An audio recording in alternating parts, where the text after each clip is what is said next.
Something felt off the moment it happened, like the race didn't just crash, it snapped.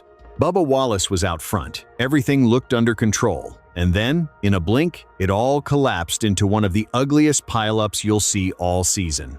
Smoke everywhere, cars destroyed, absolute chaos. This wasn't just the big one, it felt bigger than that. 26 cars wiped out, half the field gone. And just like that, the entire race changed direction. But that's not even the craziest part, because what came after the wreck somehow made everything louder. The reactions, the arguments, the way it was shown on TV.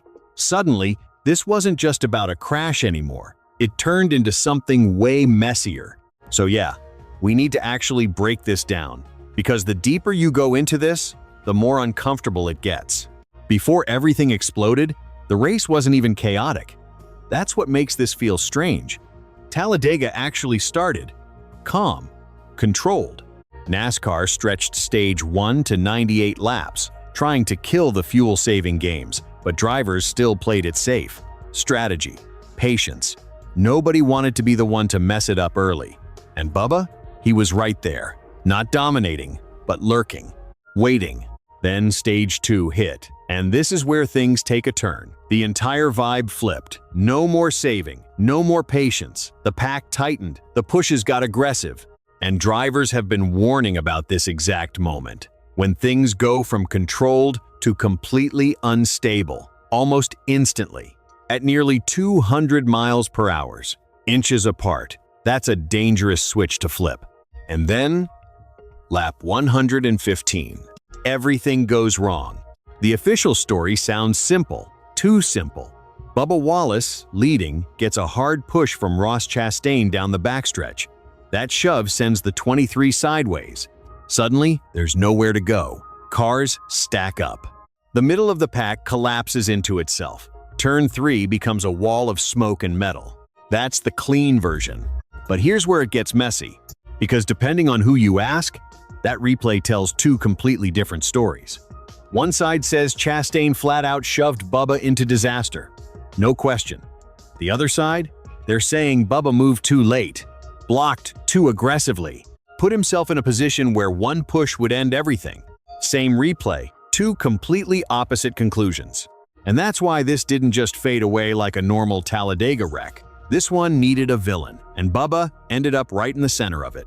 Look at the damage. Ryan Blaney, Joey Logano, Kyle Larson, Brad Keselowski, Ty Gibbs, William Byron, all caught, all done or ruined. 26 cars total. That's not just a wreck. That's a reset button on the entire race. And even when the race restarted, it didn't feel right anymore. The energy was gone. The trust was gone. Yeah, Carson Hocevar pulled off a massive win in a 3-lap shootout. Huge moment for him. But if we're being real, nobody was talking about that first. They were talking about Bubba. And then, social media exploded. You could feel it instantly. Blame everywhere. Some fans didn't hold back at all, saying Bubba wrecked the whole field.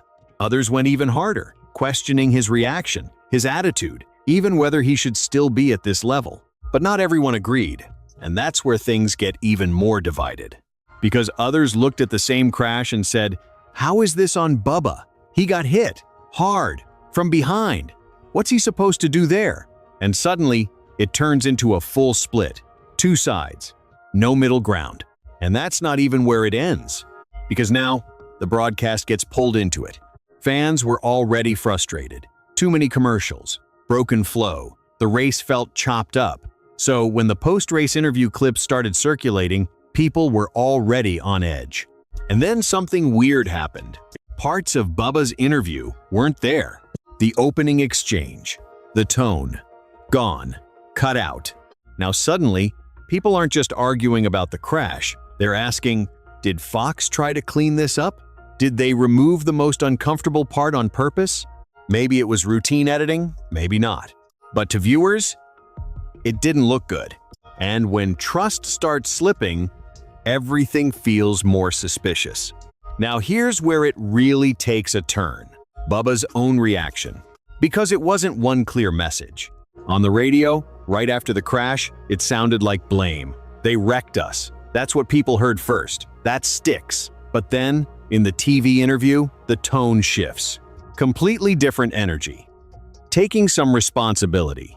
Talking about the car, the push, what needs to be better. And that difference, that gap, that's what fans locked onto. Because now it feels like two versions of the same moment. One raw, one controlled. And people started asking, which one is real? Some fans didn't buy it at all. They heard we need to be pushed better and thought, that sounds soft. That sounds like avoiding the real issue. Others felt like he was spreading the blame, instead of owning the move completely. And once that idea gets in people's heads, it doesn't go away. But here's the part almost nobody talks about. What the other drivers said, because their perspective doesn't match the outrage. Ryan Blaney basically shrugged off the blame game, said it's just what happens, everyone bumping, everyone pushing. Eventually, someone gets turned.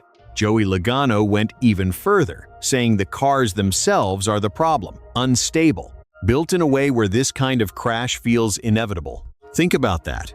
Drivers inside the cars are pointing at the system, not just one driver. Even Kyle Larson hinted at the same thing.